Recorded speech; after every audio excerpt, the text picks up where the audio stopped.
네, 안녕하세요. 주식회사 퓨처밸류 윤기봉 대표입니다. 한국 K뷰티 화장품과 생활용품을 제조 그리고 해외로 유통하는 일을 하고 있습니다.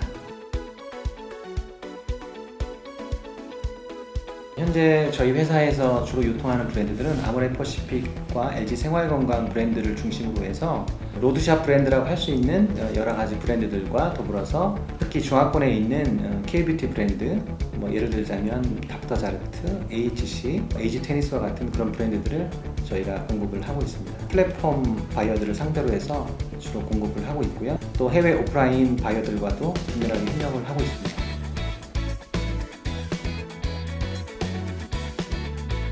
B2C 같은 경우는 저희 회사의 자체 브랜드를 중심으로 해서 국내 마케팅을 진행을 하고 있고요.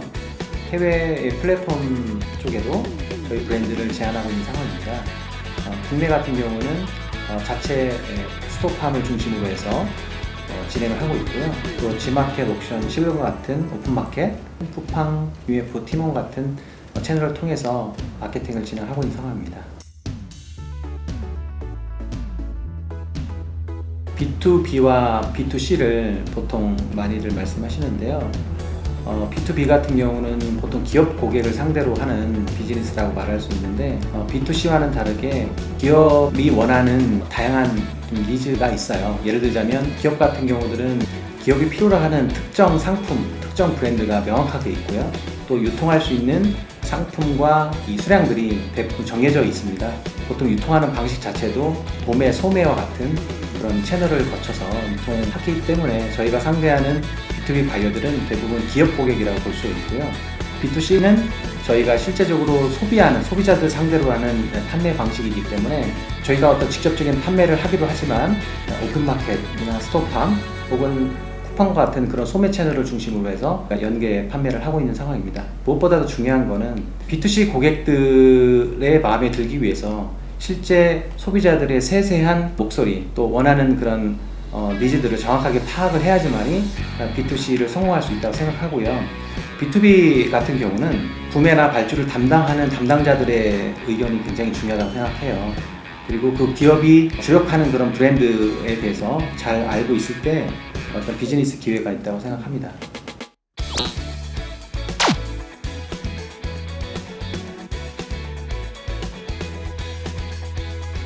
제품을 개발할 때의 출발선이 참 중요하다고 생각하는데요. 제조자 마인드에서 출발하는 경우들이 대부분이에요.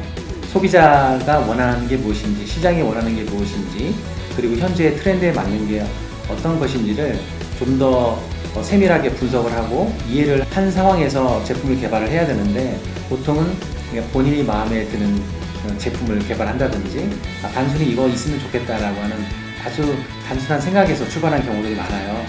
제품의 완성도는 있지만 손을 보였을 때 선택받는 경우들은 굉장히 적다고 볼 수 있습니다. 그 이유는 실제 대중적인 소비자의 마음을 사로잡지 못했기 때문인데 그것은 품질에도 물론 영향이 있겠지만 아이템에 대한 선정도 그렇고 실제 시장에서 판매되는 가격 그리고 유통을 어떤 방식으로 할지에 대한 것들이 분명하게 정해지지 않을 때 또 그거에 대한 어떤 나름대로 노하우가 있지 않을 경우에는 실패로 이어지는 경우가 굉장히 많습니다. 그래서 그런 세 가지 포인트들을 분석을 잘하고 또 시장에 대한 이해가 있다고 하면 특히 소비자에 대한 어떤 마음을 역지사지할 수 있다고 하면 성공적인 브랜드를 런칭할 수 있다고 생각합니다. 회사가 모든 제조 시설을 보유할 수는 없습니다. 그렇다는 것은 반드시 제조 생산자, 제조 파트너를 필요로 한다는 것이죠. 그 해당 영역에 있어서는 전문가들이 있기 마련이고 또 전문적인 제조 시설이 있기 마련입니다. 그래서 반드시 파악을 해야 될 거는 제품을 제조하기 전에 어떠한 협력자를 만날 것인가, 어떤 제조 파트너를 만날 것인가가 굉장히 중요한 포인트라고 보고요. 업체를 선정하는 게 일단 첫 번째 관문이고 두 번째로는 그 제조 업체와 협력 파트너와의 굉장히 친밀한 커뮤니케이션과 정확한 소통을 할 수 있을 때 원하는 브랜드를 만들 수 있다고 생각을 합니다.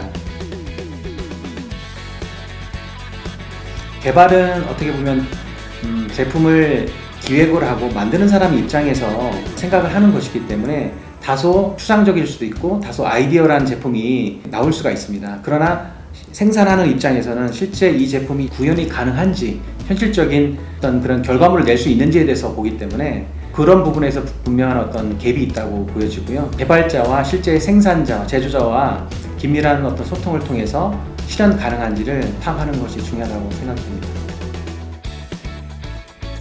보통 품질 관리라고 표현을 하죠. QC, 퀄리티 컨트롤이라고 보통 하는데요. 단순히 어떤 제품의 외형만 품질 관리가 필요한 것이 아니라 실제 제품이 유통되는 단계에서의 품질 관리도 굉장히 중요한 요소라고 생각해요. 예를 들면 제품은 참 잘 만들어 놨고 또 패키지도 굉장히 훌륭하죠. 그러나 그것을 마케팅하거나 유통하는 사람들이 그 품질 관리를 제대로 못한다고 하면 실제 소비자의 손에 도착했을 때 소비자가 느끼는 그 품질은 다를 수도 있다고 생각해요. 예를 들면 온라인에서 제품 문의를 했는데 그 Q&A에 대해서 제대로 응답을 안 한다든지, 아니면 제품을 상담하는 상담원이 제대로 친절하게 하지 않았다거나, 혹은 제품을 배송하는 과정에서 제품 패키지가 탄탄하지 못해서 파손으로 연결되는 경우들은 결국은 품질 관리가 실패했다고 보여지기도 하고요. 또 고객이 반품을 요청했을 때, 환불을 요청했을 때 그거에 대한 AS, 대응, 과연 그런 부분들이 스피드하게 대처가 되는지, 그런 부분들이 전체적인 큰 틀에서 품질 관리라 생각합니다. 제품을 기획하는 단계부터 실제 소비자의 손에 제품이 도달하기까지 그런 모든 전 과정에 품질 관리가 필요하다고 보고, 그런 부분들을 실제 제품을 운영하는 운영 브랜드 기획자뿐만 아니라 마케팅 기획자, 실제 세일즈 하는 사람, 또 물류를 하는 분, 또 AS를 상담하는 분에 이르기까지 전 과정에 대해서 이런 사이클을 이해를 하고 통합적인 관점에서 품질 관리를 해야지만이 성공적인 관리라고 생각합니다. 저도 처음에 직장 생활을 10년을 정도를 하고 이제 1인 창업, 지금으로 치면 스타트업을 하게 된 거죠. 막연하게 사실은 출발을 했어요. 무슨 아이템을 해야 될지도 막연했고, 또 어떻게 영업을 해야 될지, 어떻게 또 판매를 해야 될지 참 막연했는데요. 지나고 10년을 사업을 하고 나서 느낀 것은, 분명히 1인 창업을 한다는 거, 스타트업을 한다는 거가 참 쉽지는 않다는 생각이 들어요. 하지만 여러 가지 기회가 발생할 수 있고, 또 그 과정을 통해서 분명히 큰 성장을 할 수 있는 기회가 있다고 생각해요. 본인의 마음속에 뭔가를 하고자 하는 열정이 있고 의지가 있다고 하면 실패를 두려워하지 말고 도전을 해보라 라고 말씀을 드리고 싶고요. 또 초기 3년은 어떻게 보면 본인에 대한 성공 가능성을 측정하는 혹은 검증하는 기간이라고 보여집니다. 그래서 3년은 무조건 생존을 해야 된다. 이 3년을 버틸 자신이 없으면 아예 시작을 안 하는 게 좋다라고 생각을 하고요. 만약에 이 3년의 이 인고의 시간을 버텼을 때 생존을 한다고 하면 아마 그 기업은, 그 1인 창업가는 성공할 가능성이 굉장히 높다고 생각을 하고요. 또 그 안에서 나름대로의 어떤 비즈니스 모델이나 포트폴리오가 정리가 되게끔 되어 있습니다. 그래서 포기하지 말고 끝까지 시도를 해라. 그리고 무엇보다 중요한 거는 견디는 힘이라고 생각해요. 어떤 상황이 왔을 때, 좋은 상황일 때보다는 안 좋은 상황이 많겠죠. 그 상황들을 일희일비하지 않고 끝까지 견뎌내는 힘, 그런 힘이 굉장히 중요합니다. 머리가 똑똑하고 기술이 많은 게 성공 가능성을 높이는 게 아니라 끝까지 견디는 어떤 인내의 힘이 오히려 성공을 보장하는 가장 중요한 마인드셋이라고 저는 생각합니다.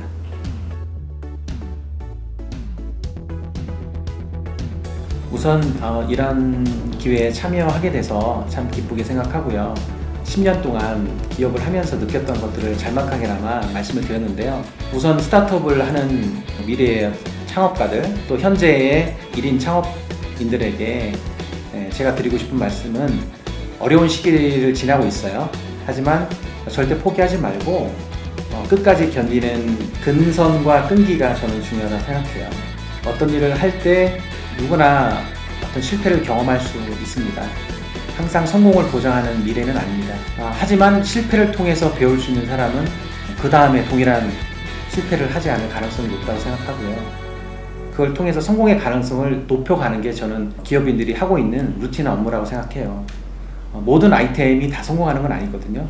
100가지를 낼 경우 한 가지 성공하는 것도 굉장히 높은 확률이 될 수 있어요. 그러한 어떤 각오와 어떤 끈기, 인내를 가지고 정말 식지 않는 열정을 가지고 도전한다고 하면 성공의 가능성은 높아진다.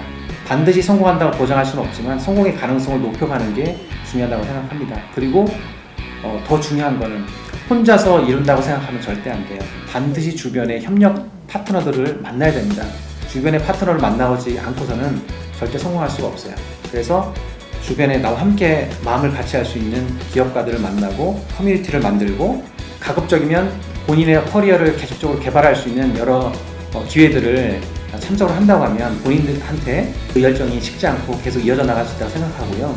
그렇게 하다 보면 반드시 성공의 기회가 온다고 생각합니다.